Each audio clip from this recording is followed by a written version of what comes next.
Auditrices et auditeurs de Fréquence 2, bonjour. Comme tous les lundis à 16h, nous avons rendez-vous pour notre magazine technologique Arobase. Le jeudi 23 novembre 2017 a eu lieu à l'Institut national polytechnique Houphouët-Boigny le lancement du premier master en data science de Côte d'Ivoire en vue de former des experts africains dans les domaines de la statistique, du big data et de l'intelligence artificielle.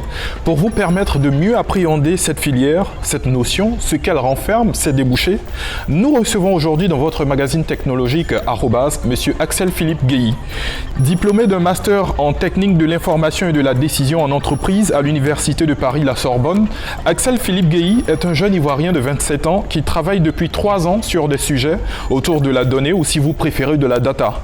Il anime également des conférences sur le métier de data scientist. Actuellement, il est consultant data scientist dans une entreprise de services du numérique. Il profite de ses vacances à Abidjan pour éclairer notre lanterne sur ce qu'est la data science. Sur ce, bonjour Axel Philippe. Bonjour Paulus. Bienvenue dans notre magazine Arobase. Merci de m'avoir invité, c'est gentil. Alors vous imaginez bien sûr que notre première question, c'est de savoir qu'est-ce que la data science ? Alors, qu'est-ce que la data science ? Très bonne question. Déjà, avant de commencer, je voulais simplement préciser, data, quand je parle de data, je ne parle pas de data Internet. Soyons bien clairs. Ouais. Je parle ce qu'on appelle communément les passes Internet. Exactement. Ici. Ouais. Donc, je préfère faire cette petite précision. Donc, non, mais plus sérieusement, la data, c'est tout simplement la donnée. Donc, qu'est-ce que la data science ? La data science, c'est la science des données, tout simplement. C'est une science qui permet d'extraire de l'information à partir des données. Et pour ce faire, on utilise un certain nombre de techniques, donc issues de différentes théories, comme les statistiques, l'informatique, le machine learning, et bien d'autres théories issues pour extraire de l'information. D'accord. Voilà. Alors je sens qu'on va beaucoup employer le terme de données. Qu'est-ce qu'on doit comprendre par données, ou disons, qu'est-ce que renferme cette notion de données ? Alors, les données, c'est tout simplement toutes les informations personnelles, des informations clients que nous, on va dire, produisons sans nous en rendre compte. Un exemple, Facebook, quand vous vous inscrivez sur Facebook, vous renseignez un certain nombre d'informations, donc des données personnelles, c'est-à-dire ton nom, ton prénom, ton sexe, ton âge. Et également, dans certains cas, ton orientation sexuelle, ta religion et toutes ces infos-là. Donc tout ça, ce sont des informations, donc c'est ce qu'on appelle la donnée. Et ça peut être également tout ce qui concerne votre impact sur Internet, donc les logs de connexion, le nombre de pages que vous visitez par exemple, le nombre de sites Internet que vous visitez, votre géolocalisation, toutes ces informations-là, c'est ce qu'on appelle aujourd'hui de la donnée. D'accord. Mais est-ce que, on parle de la data science maintenant, est-ce que la data science est assez connue, on va dire, est-ce qu'elle est assez vulgarisée sous nos cieux ? Alors, la data science, c'est un terme qui a été vulgarisé, on va dire, au cours de ces 2 dernières décennies, mais on va dire plutôt à partir des années 2010. C'est un terme qui regroupe l'ensemble des techniques autour de la donnée. Auparavant, on appelait simplement les personnes qui faisaient de la data science, des statisticiens, des data miners, mais en fait c'est vraiment un nouveau terme, mais ça a déjà existé auparavant. C'est juste que maintenant, avec la profusion des données qu'on observe depuis un certain temps, on parle de science de la donnée parce que c'est un domaine à part. D'accord. À vous entendre parler, on pourrait dire que statistique et data science, c'est la même chose. Oui et non. Alors Thomas Moore, qui est un informaticien de renom très connu, déjà dans les années 91, définissait les statistiques comme étant la science de la donnée. Aujourd'hui, quand on parle de données, il faut savoir aussi qu'il y a toute une grosse partie informatique, notamment l'acquisition des données, tout ce qui concerne les bases de données. Donc, parce que sans base de données, il n'y a pas d'extraction d'informations, c'est très important. Donc à l'origine, c'est vraiment les données. Et également un certain nombre de techniques, comme les techniques du machine learning. Donc le machine learning, c'est simplement le fait de pouvoir faire apprendre à un ordinateur tout seul. D'accord. On y reviendra si on a un peu plus de temps, mais... Et il faut dire que c'est un thème que nous avons déjà eu l'occasion d'aborder dans un précédent numéro d'Arrobase. Exactement. Donc je vous invite à suivre ce numéro et vous aurez un peu plus d'éclaircissement sur cette question-là. Alors, comment fonctionne et même sur quoi s'appuie la data science? Alors la data science s'appuie, comme je l'ai dit tantôt, sur la donnée. Donc à l'origine, on a la donnée qui est vraiment très important. Ensuite, il y a un certain nombre de techniques qu'il faut mettre en place pour extraire des informations de des données. Donc on a des données brutes, on va les analyser, on va les traiter, on va les modéliser et à la fin, on va les restituer.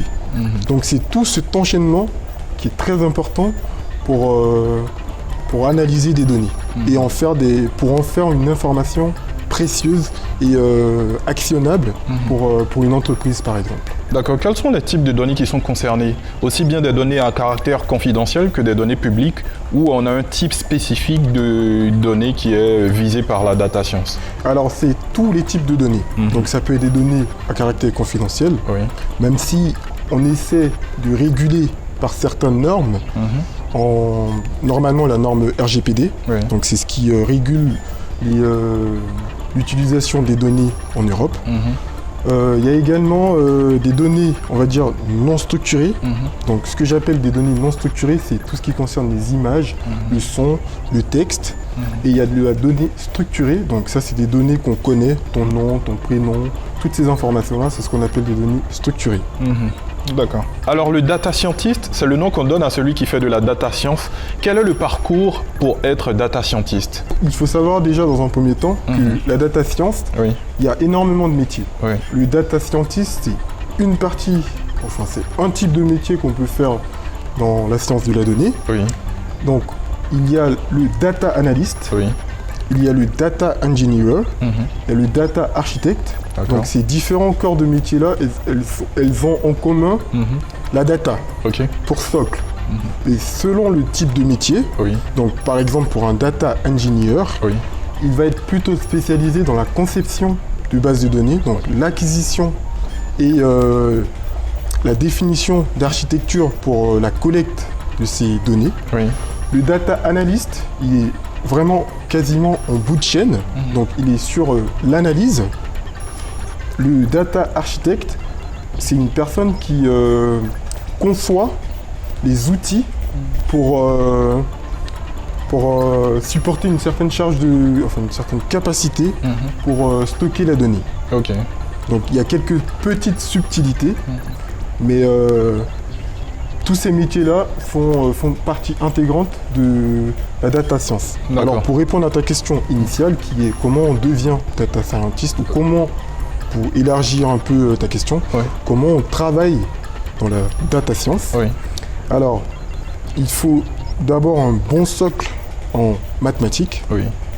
C'est hyper important. En clair, donc, pour moi qui ai fait une série littéraire, pas de chance que je puisse devenir data scientist. Oh, si. Mais on va dire que les chances sont moindres. Les chances sont moindres, mais à condition que tu travailles un peu plus que quelqu'un qui a un parcours, on va dire, scientifique. D'accord. Ensuite, il y a l'informatique. Donc selon la branche vers laquelle on s'oriente, on va dire plutôt la partie concernant l'acquisition des données. Donc la partie concernant la gestion de bases de données. Et la troisième partie, on va dire aujourd'hui ce qui est très intéressant, c'est avoir un profil plutôt métier. Donc on a un gros bagage mathématique. Donc quand je dis mathématique, c'est à la fois statistique, probabiliste, une partie informatique pour la partie développement, donc langage informatique, et la partie gestion de données, et la partie business, donc ça peut être de la finance, du marketing, et n'importe quel autre domaine. Mais c'est très important d'avoir ces trois socles pour être un vrai data scientist. D'accord. Et après cette formation, quels sont les corps de métier dans lesquels peut exercer un data scientist? Bon, c'est vrai qu'on a cité plusieurs métiers qui interviennent déjà à la suite d'une formation en data science, mais quand on en ressort, quels sont les corps de métier qu'on peut intégrer? Alors, aujourd'hui, ce qui est bien dans ce domaine-là, c'est que c'est un domaine qui touche quasiment tous les secteurs. Aujourd'hui, il faut savoir que tous les secteurs sont impactés par des problématiques de données. Parce que les usages des consommateurs ne sont plus les mêmes. Les utilisateurs ont tendance à interagir sur Internet, et qui dit Internet dit données qu'on potentiellement, qu'une entreprise peut acquérir. Ouais. Donc, tous les secteurs sont concernés par cette transformation numérique parce qu'il y a une profusion des données, comme je l'ai dit tantôt. Donc, ça peut être des secteurs comme la banque, l'assurance, l'actuariat par exemple, c'est une branche, le marketing, les instituts de sondage, les médias par exemple, les entreprises du numérique et plein d'autres entreprises, même l'industrie automobile. Il y en a tellement, enfin il y a plein de domaines, quasiment tous les domaines sont concernés par le métier de la data. Parce que, comme je le disais, un data scientist, il est capable de travailler dans n'importe quel domaine. D'accord. Alors pour en venir à vous, comment avez-vous découvert la data science?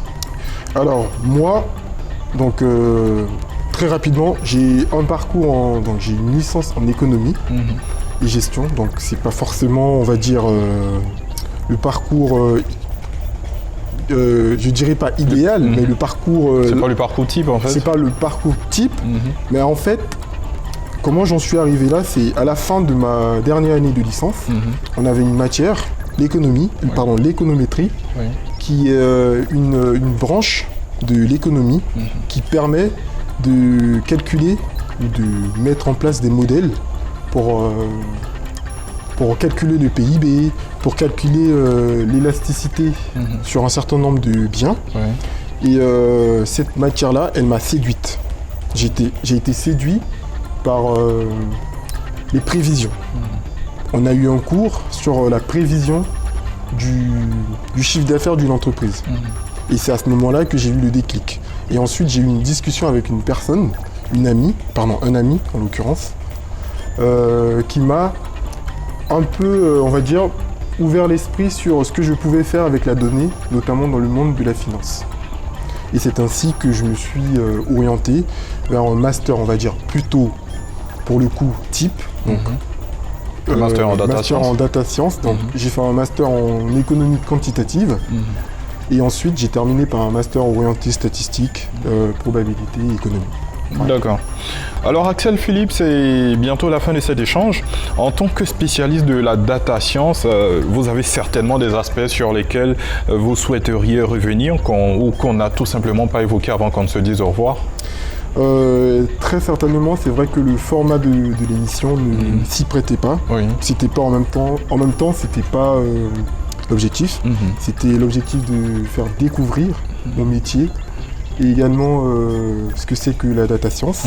J'espère pour ma part avoir pu répondre à cette question. Je pense que je reviendrai très rapidement faire un meet-up sur un sujet en particulier. D'accord, un atelier, notamment on va dire. Un atelier, une réunion, une présentation sur la reconnaissance de forme. Donc c'est ce qu'on appelle la détection d'image. C'est différent de la reconnaissance faciale? Non, c'est exactement la même chose. D'accord. C'est un peu le même principe que Facebook. Aujourd'hui, c'est un exemple. Aujourd'hui, par exemple, si vous mettez la photo d'un de vos amis sur Facebook, Facebook vous suggère de l'identifier. Et ça, c'est de la reconnaissance de forme, c'est de la reconnaissance d'image. Parce que Facebook a analysé un certain nombre analysé vos profils, vos photos notamment, et a pu mettre un nom sur ces différentes informations. Donc, je pourrais faire une présentation sur ce sujet-là, ou également comment faire une segmentation pour appliquer différents types de promotions à différentes catégories de clients. Mais très certainement, je reviendrai pour faire une présentation sur un sujet que j'aurais envie de présenter. D'accord, et ben c'est avec plaisir que Arobase vous y accompagnera. Pas de problème, merci Paulus. Alors chers auditeurs, c'est la fin de cet entretien avec notre invité de la semaine. Je rappelle que nous recevions aujourd'hui monsieur Axel Philippe Guéhi. Il s'agit d'un jeune Ivoirien de 27 ans, diplômé d'un master en technique de l'information et de la décision en entreprise. Il est actuellement consultant data scientist dans une entreprise de services du numérique.